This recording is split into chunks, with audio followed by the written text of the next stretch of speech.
दोस्तों नीट 25 का जो टेस्ट है वो 4 मई 2025 को हो चुका है। नीट का टेस्ट पेपर अभी तक हिस्ट्री में जितना भी हुआ था उन सब में सबसे ज़्यादा टफ पेपर इस बार था। तो फिजिक्स भी इस बार सबसे टफ था। अभी तक नीट का पेपर ऐसा कभी नहीं आया था। अगर हम फिजिक्स की बात करेंगे तो सबसे पहले बच्चा इसमें लैंग्वेज बहुत ज़रूरी था। इन्होंने फिजिक्स में इतना मस्त इंग्लिश का लैंग्वेज यूज़ किया था। बड़े बड़े क्वेश्चन लिखे थे, कुछ कुछ क्वेश्चन बहुत बड़े थे लेकिन उनका सोल्यूशन एक लाइन में था।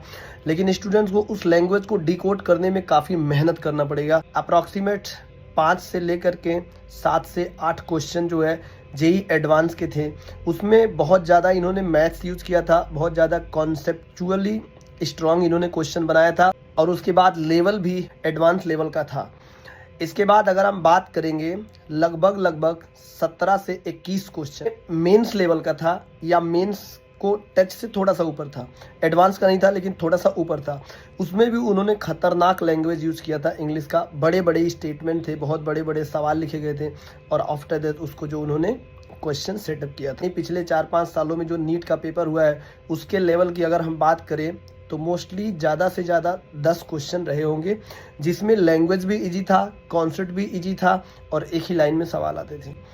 अदरवाइज ओवरऑल अगर देखोगे तो ए जो पेपर इन्होंने सेट किया था वो वही बच्चा पेपर कर पाएगा जो बच्चा बहुत मेहनत किया है।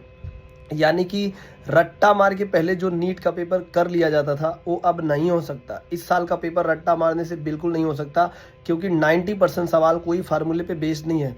आपको वहाँ पे फार्मूला खुद ड्राइव करना पड़ता था और खुद जा करके कॉन्सेप्ट लगा करके आंसर देना पड़ता था।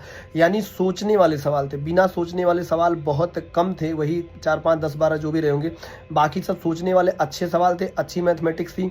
और सबसे बात है जिनका मैथ वीक होगा ना वो पेपर को अच्छे से बिल्कुल नहीं सॉल्व कर पाएगा क्योंकि मैथमेटिकली स्ट्रांग होना भी बहुत ज़रूरी था। नीट ने ऐसा इस बार पेपर सेट किया था। सब बातों का एक बात बेटा, देखो फिजिक्स का पेपर वो स्टूडेंट्स वो टीचर ही अच्छे से सॉल्व कर सकते हैं जो एनालिसिस करते हो। यानी एक क्वेश्चन को कितने तरीके से हम सोच सकते हैं, कितने तरीके से हम बना सकते हैं, चाहे इजी मेथड हो, चाहे टफ मेथड हो, चाहे बहुत ज़्यादा टफ हो, चाहे कम कैलकुलेशन में हो या ज़्यादा कैलकुलेशन में या बहुत ज़्यादा कैलकुलेशन में हो।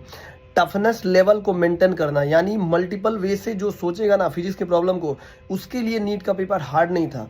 क्योंकि नीट का पेपर में लैंग्वेज डिकोड करना और इसके बाद जब लैंग्वेज डिकोड कर लोगे 2-2 लाइन का ही सोल्यूशन था, लेकिन वो लैंग्वेज डिकोड करने में बहुत टाइम लग जाता था और 5 से 6 क्वेश्चन बहुत ही कैलकुलेटिव थे।